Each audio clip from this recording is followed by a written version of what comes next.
ನಮಸ್ಕಾರ. ತಮಿಳುನಾಡು ಚುನಾವಣೆ, ವಿಧಾನಸಭೆ ಚುನಾವಣೆ 23ನೇ ತಾರೀಕು ಏಪ್ರಿಲ್ ಆಗಿರೋದು ಎಲ್ಲರಿಗೂ ಗೊತ್ತಿರೋಂಥ ವಿಚಾರ. ಆದರೆ 4ನೇ ತಾರೀಕು ಫಲಿತಾಂಶ ಬಂತು. ಫಲಿತಾಂಶ ಎಲ್ಲರಿಗೂ ಗೊತ್ತಿರೋಂಗೆ ಯಾರೂ ಎಕ್ಸ್ಪೆಕ್ಟ್ ಮಾಡಿರಲಿಲ್ಲ. ವಿಜಯ್ಗೆ 30-40 ಅಷ್ಟೇ ಅಂತಲೇ ಇದ್ದಿತ್ತು. DMK ನಂಬರ್ 1, ನಂಬರ್ 2 AIDMK ಅಂತ. ಥರ್ಡ್ ಪ್ಲೇಸಲ್ಲಿ TVK ಇತ್ತು. ಅದೇ ನಾನು ಒಂದು ವಿಡಿಯೋಲಿ ತಿಳಿಸಿದ್ದೀನಿ ನನ್ನ ಅನಿಸಿಕೆ ಹಾಗೂ ಆಕ್ಸಿಸ್ ಮೈ ಇಂಡಿಯಾ ಅವ್ರದ್ದು ಬಗ್ಗೆ 120 ಸೀಟ್ವರೆಗೂ ಅಂತ ನಾವು ಹೇಳ್ಕೊಂಡಿದ್ದೆ ಅಲ್ವಾ. ಈಗ ಅದೇ ಪ್ರಕಾರ 107 ಸೀಟ್ ಬಂದಿದೆ. 108 ಆ್ಯಕ್ಚುಲಿ ವಿಜಯ್ ಬಂದು 2. ಈಗ ಒಂದು ಕಡೆ ಅವರು ರೆಸಿಗ್ನೇಷನ್ ಮಾಡಲೇಬೇಕಾಗುತ್ತೆ. ಆದರೆ ಎಷ್ಟು ವಿಪರ್ಯಾಸ ಅಂದರೆ ತಮಿಳುನಾಡು ರಾಜಕೀಯನೇ ಒಂಥರ ಭಾಳ ವಿಚಿತ್ರ ರಾಜಕೀಯ, ದ್ವೇಷದ ರಾಜಕಾರಣಿಗಳು. ನಾನು ನಿಜವಾಗ್ಲೂ ಎಲ್ಲೂ ಕಂಡರಿಯದಂತಹ, ನಾನು ಕನಸು ಮನಸ್ಸಲ್ಲಿ ನೆನೆಸಿರಲಿಲ್ಲ ಎಷ್ಟು ಕಷ್ಟದಿಂದ ವಿಜಯ್ ಅವರು 1.5 ವರ್ಷ 2 ವರ್ಷನೂ ಆಗಿಲ್ಲ ಅವರು ಪಕ್ಷ ಕಟ್ಟಿ 10 ತಿಂಗಳಿಂದ ಸಂಘಟನೆ ಮಾಡೋದಕ್ಕೆ ಎಷ್ಟು ಶ್ರಮ ಪರಿಶ್ರಮ ಇಡೀ ದೇಶಕ್ಕೆ ಗೊತ್ತಿರೋಂಥ ವಿಚಾರ. ಅಷ್ಟು ಒಂದು ಚಿಕ್ಕ ವಯಸ್ಸಿನಲ್ಲಿ 53ನೇ ವಯಸ್ಸಿಗೆ ಅವರು ರಾಜಕೀಯಕ್ಕೆ ಬಂದು ಹೊಸ ಪಕ್ಷ TVK ಕಟ್ಟಿ ಇಷ್ಟು ಹೆಸರು ಮಾಡಿ ಇಷ್ಟು ಸೀಟು, ಇದು ಗಿನ್ನಿಸ್ ರೆಕಾರ್ಡ್ ಆಫ್ಟರ್ MGR ಅಂತ ನಾನು ನನ್ನ ವಿಡಿಯೋದಲ್ಲಿ ತಿಳಿಸಿದ್ದೀನಿ. ಆದರೆ ಎಷ್ಟು ವಿಪರ್ಯಾಸ, ಒಂದು ದುಃಖಕರವಾದ ವಿಚಾರ ನೋಡಿ. ಪಾಪ ಅವ್ರಿಗೆ ಬಹುಮತ ಬರಲಿಲ್ಲ, 107 ಬಂದಿದೆ. ಎಷ್ಟು 4 ದಿನ ಆಯಿತು ಫಲಿತಾಂಶ ಬಂದು. ಇನ್ನೂ ಸರ್ಕಾರ ರಚನೆ ಮಾಡೋಕ್ಕೆ ನಮ್ಮ ರಾಜ್ಯಪಾಲರು ಒಪ್ತಾ ಇಲ್ವಲ್ಲ. ರಾಜ್ಯಪಾಲರು ಇದರಲ್ಲಿ ಎಲ್ಲರಿಗೂ ಗೊತ್ತಾಗ್ತಾ ಇದೆ, ಈಗ ಗೋಚರ ಆಗ್ತಾ ಇದೆ.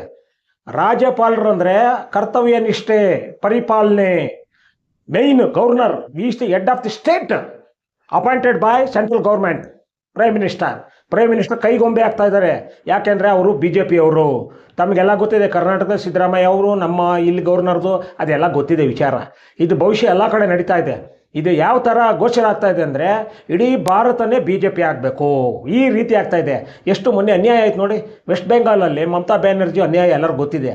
ಅದರಲ್ಲಿ ಯಾವಾಗ ಮಮತಾ ಬ್ಯಾನರ್ಜಿ ಬಹುಮತ ಬರಲಿಲ್ಲ ಅಂತ ಅಲ್ಲಿ ಏನೇನೋ ಮತ ಎಣಿಕೆಯಲ್ಲಿ ಸ್ವಲ್ಪ ವಿಳಂಬ ಅದೇನೇನೋ ನಡೆದಿದೆ, ಅದು ಎಲ್ಲರಿಗೂ ಗೊತ್ತಿದೆ ಅಂತ ವಿಚಾರ.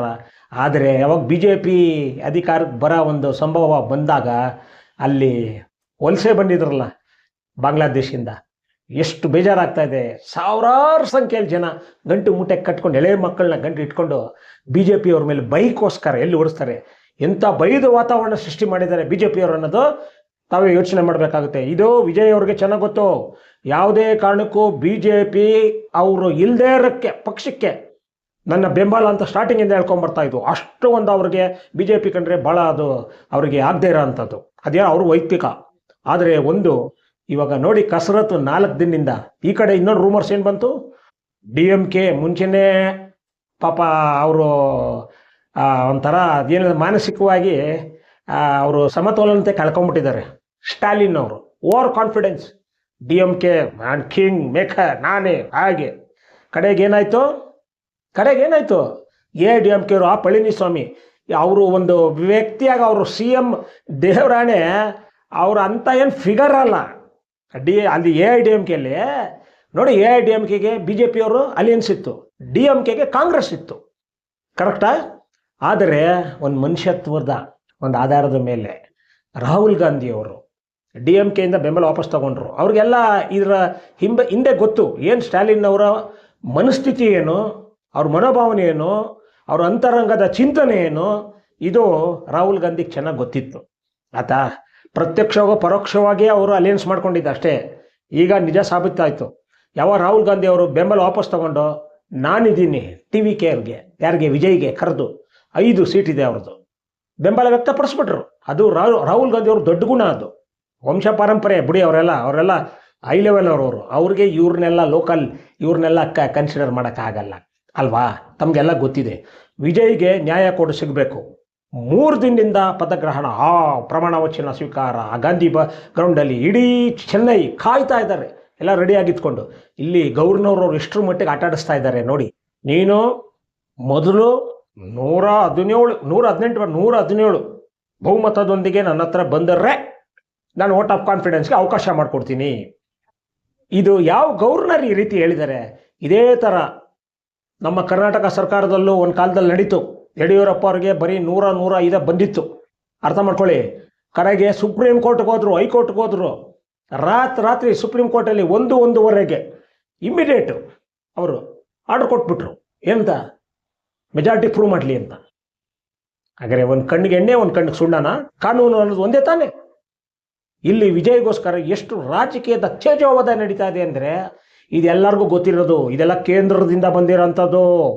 ಕೇಂದ್ರ ಸರ್ಕಾರ ಇವತ್ತು ಎಲ್ಲರನ್ನು ಟಾರ್ಗೆಟ್ ಮಾಡಿಕೊಂಡು ಇಡಿ ರೈಡ್ ಮಾಡಿಸ್ಕೊಂಡು ಎಲ್ಲರನ್ನೂ ಒಂಥರ ಕೈಗೊಂಬೆಗಳ ಥರ ಮಾಡಿಕೊಂಡು ನಮ್ದು ಒಂದೇ ಪಕ್ಷ ಇರಬೇಕು, ಇಂಡಿಯಾ ನಂದು. ಅದು ಕನಸು ಮನಸ್ಸಲ್ಲೂ ಆಗಲ್ಲ, ಸಾಧ್ಯ ಇಲ್ಲ, ಅದು ಅವ್ರ ಕನಸು. ಈಗ ಇತ್ತೀಚೆಗೆ ಬಂದ ಒಂದು ವಿಶೇಷ ಸುದ್ದಿ ಅಂದರೆ ಇನ್ನೇನು ರಾತ್ರಿ ಒಳಗಡೆ ಇವತ್ತು ವಿಜಯ್ ಅವರಿಗೆ ಪಟ್ಟಾಭಿಷೇಕಕ್ಕೆ ಆಗುತ್ತೆ, ಅದು ಸತ್ಯ. ನಾಳೆ ಅವರು ಪದಗ್ರಹಣ ಮಾಡ್ತಾರೆ, ನಾಳೆ ಪ್ರಮಾಣವಚನ ಸ್ವೀಕಾರ ಮಾಡೋದು ಖಂಡಿತ. ಈಗ ಬಂದಿರೋದು ಲೇಟೆಸ್ಟ್ ನ್ಯೂಸ್, TVK ಅದು VCK ಅಂತ ಒಂದು ಪಕ್ಷ, ಅದು ದಲಿತರ ಪಕ್ಷ ಅಂತ ಅನ್ಯಾಯದ ವಿರುದ್ಧ ಹೋರಾಟ ಮಾಡಿಕೊಂಡು ಕಾಲದಿಂದ ತುಂಬ ಒಳ್ಳೆ ಹೆಸರು ತೊಗೊಂಡಿದ್ದವರು. ಅವರು MP ತಿರುವಳಗಂ ಅಂತ ಅವ್ರ ಹೆಸರು, ಆತಾಯ್ತಾ, ತಿರುಮಾವಲನ್ ಅಂತ ಅವ್ರ ಹೆಸರು. ಅವ್ರಿಗೆ ಮಲ್ಲಿಕಾರ್ಜುನ್ ಖರ್ಗೆ ಅವರು ಕರೆದು ಫೋನ್ ಮಾಡಿ ಹೇಳಿದ್ದಾರೆ, ನಿನಗೆ DCM ಕೊಡ್ತೀವಿ, ಅವ್ರಿಗೆ 2 ಸೀಟ್ ಇದೆ. ಅವರು ಬಂದು ಹೋರಾಟಗಾರರು, ಹುಟ್ಟು ಹೋರಾಟಗಾರರು. ಅವರು ಬಂದು CPI ಅವರು, ಕಮ್ಯುನಿಸ್ಟ್. ಅವರು DMK ಗೌರ್ಮೆಂಟ್ ಇರುವಾಗಲೇ ಅವರು ತುಂಬ ಒತ್ತಡ ಹಾಕಿದ್ರು ಪೌರ ಕಾರ್ಮಿಕರಿಗೆ. ದಯವಿಟ್ಟು ನಾನು ಕೈ ಮುಗಿದು ಕಳಕಳಿಯಿಂದ ಕೇಳ್ಕೊತೀನಿ, 100 ಸಲ ಅವ್ರನ್ನ ಕಾಯಂ ಮಾಡಿ ಕ್ಲಾಸ್ 4 ಅವ್ರಿಗೆಲ್ಲ ಅವ್ರು ಕಾಯಂ ಮಾಡಿ ಪೌರ ಕಾರ್ಮಿಕರಿಗೆ. ಕಡೆಗೆ ಅವ್ರು ಮಾಡಲಿಲ್ಲ, DMK ಅವ್ರು ಮಾಡಲಿಲ್ಲ. ಇವಾಗ ಅವರು 2 ಸಪೋರ್ಟ್ VCK ಅವ್ರಿಗೆ ಡೆಪ್ಟಿ CM ಕೊಡ್ತೀವಿ, ನಿಮ್ದೇನಿದೆ demands will be get fulfilled, ನೀವು ತಲೆ ಕೆಡಿಸ್ಕೋಬೇಡಿ. ಮಲ್ಲಿಕಾರ್ಜುನ್ ಖರ್ಗೆ ಅವರು ಅವ್ರಿಗೆ ಹೇಳ್ಬಿಟ್ಟಿದ್ದಾರೆ. ಈಗ ಅವರು ಬಂದು VCK ಅವರು ಬಂದು 2, CPI ಅವರು 2, ಕಾಂಗ್ರೆಸ್ ಅವರು 5, CPM ಬಂದು 2, ಟೋಟಲ್ ಬಂದು 119 ಬಹುಮತ, ಸರಳ ಬಹುಮತದೊಂದಿಗೆ. ಯಾವ AIDMKನೂ ಬೇಡ, ಯಾವ DMKನೂ ಬೇಕಾಗಿಲ್ಲ. ಎಂಥ ವಿಪರ್ಯಾಸ ರೀ! ಶತ್ರುಗಳು, ಅಜಾತ ಶತ್ರುಗಳು.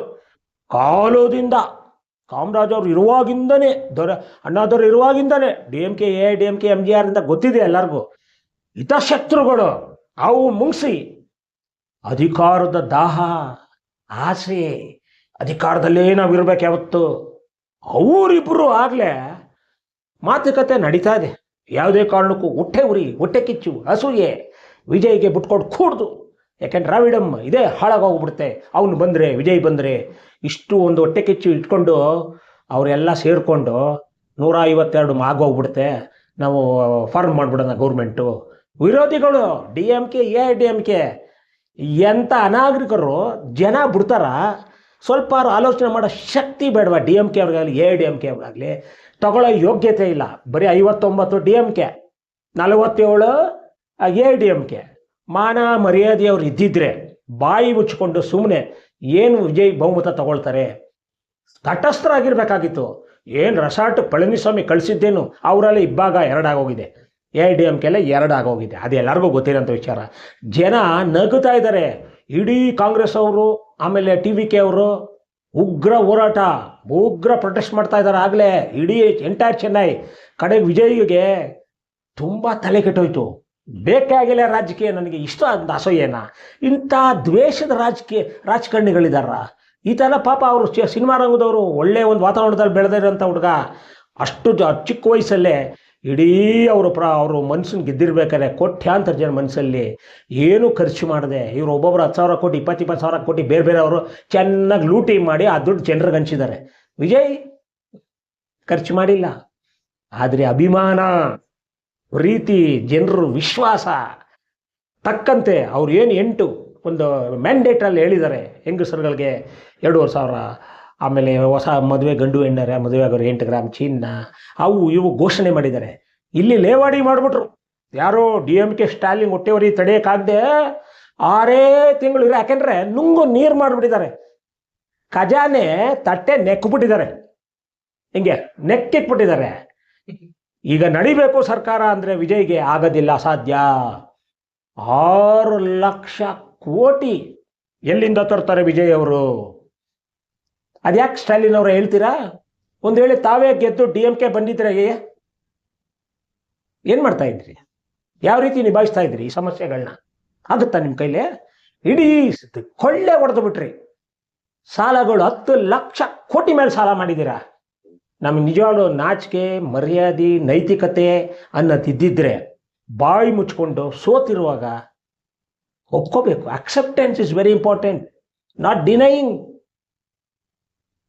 ನೀವು ಸೋತಿದ್ದೀರಾ, ನಿಮ್ಗೆ ಯಾವ ನೈತಿಕತೆ ಇಲ್ಲ. AIADMK ಪಳನಿಸ್ವಾಮಿಗೆ ತಲೆಯಲ್ಲಿ ಮಣ್ಣೆ ಇರೋದು. ಅವ್ರಿಗೆ CM ಆಗೋದಕ್ಕೆ ಅನಾಲಾಯಕ ಅವನು. ಹಿಂಗಿದ್ದಾರೆ ದೊಡ್ಡ ಏನು ಜಯಲಲಿತಾ ನಾನು ದೊಡ್ಡ ಮೇಧಾವಿ CM, ಏನು ಆದರ್ಶಮಯ ವ್ಯಕ್ತಿ ಅಂದ್ಕೊಂಡಿದ್ದಾರೆ.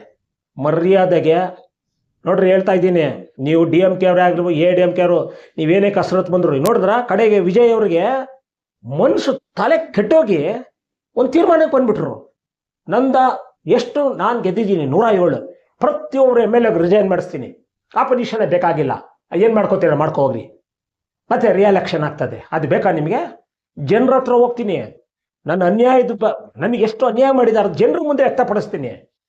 ಇದು ನೋಡಿ, ಕೇಂದ್ರ ಸರ್ಕಾರದ ಒಂದು ಸಂಚು. ಈ ರೀತಿ ಎಲ್ಲ ಮಾಡಿದಾಗ ಮತ್ತೆ ರಿಎಲೆಕ್ಷನ್ ಮಾಡ್ಬೋದಲ್ಲ, ಅವೆಲ್ಲ ಗೊತ್ತಿರೋದೆ. ಮಮತಾ ಬ್ಯಾನರ್ಜಿ ಅವರು ಏನು ಹೇಳ್ಕೊಂಡ್ಬಂದಿದ್ದಾರೆ, EME ಕೌಂಟಿಂಗ್ ಎಲ್ಲರಿಗೂ ಗೊತ್ತಿದೆ. ಅಲ್ಲಿ ಅಡ್ಜಸ್ಟ್ಮೆಂಟ್ ಮಾಡ್ಕೊಂಡು ಬಂದ್ಬಿಡೋಣ, ಯಾವುದೇ ಕಾರಣಕ್ಕೂ ವಿಜಯ್ ದುಡ್ಕೊಂಡು ಕೂಡ್ದು ಹೊಟ್ಟೆ ಉರಿ, ಹೊಟ್ಟೆ ಕಿಚ್ಚು ಕುದೀತಾ ಇದೆ ರಕ್ತ. DMK AIADMK ಎಲ್ಲರಿಗೂ ಅಲ್ಪಾವಧಿಯಲ್ಲಿ ಅಷ್ಟೊಂದು ಪ್ರಖ್ಯಾತಿ ಫೇಮಸ್ ಆಗ್ಬಿಟ್ಟಲ್ಲ ವಿಜಯ್.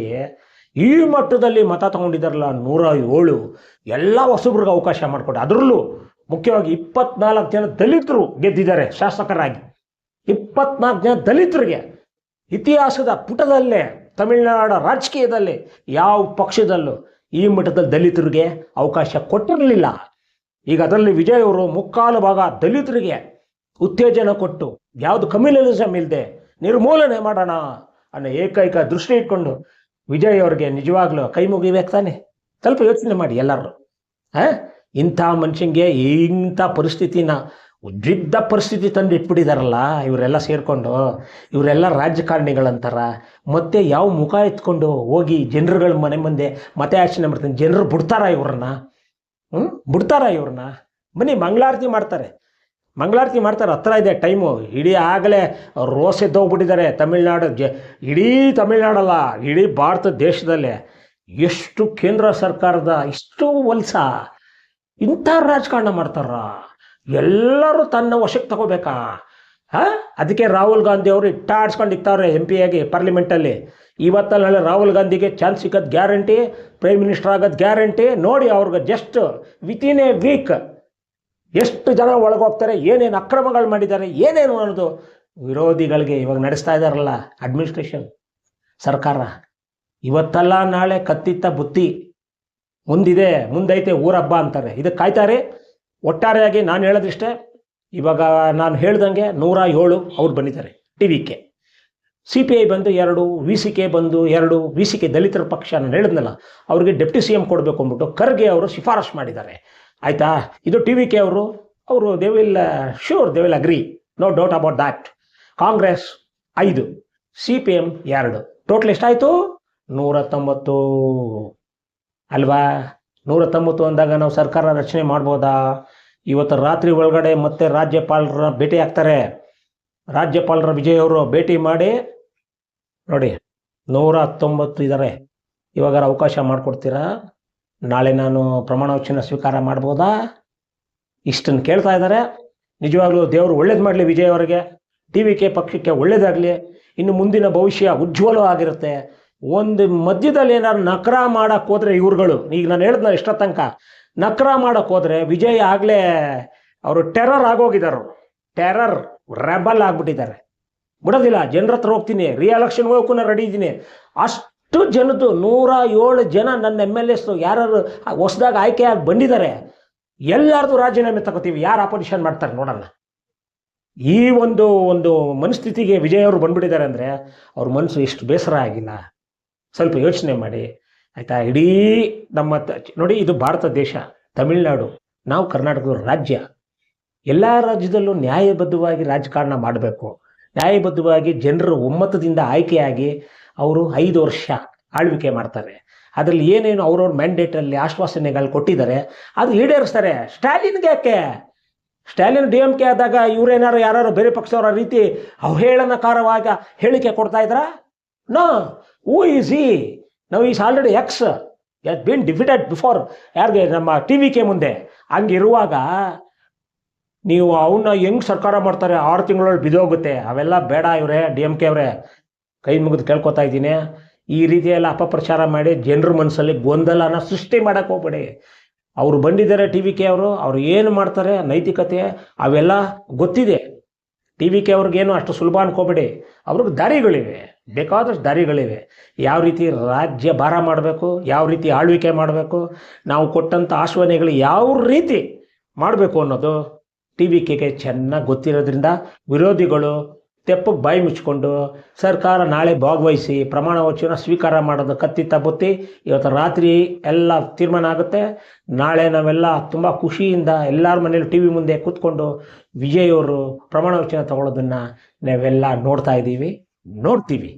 ನಮಸ್ಕಾರ.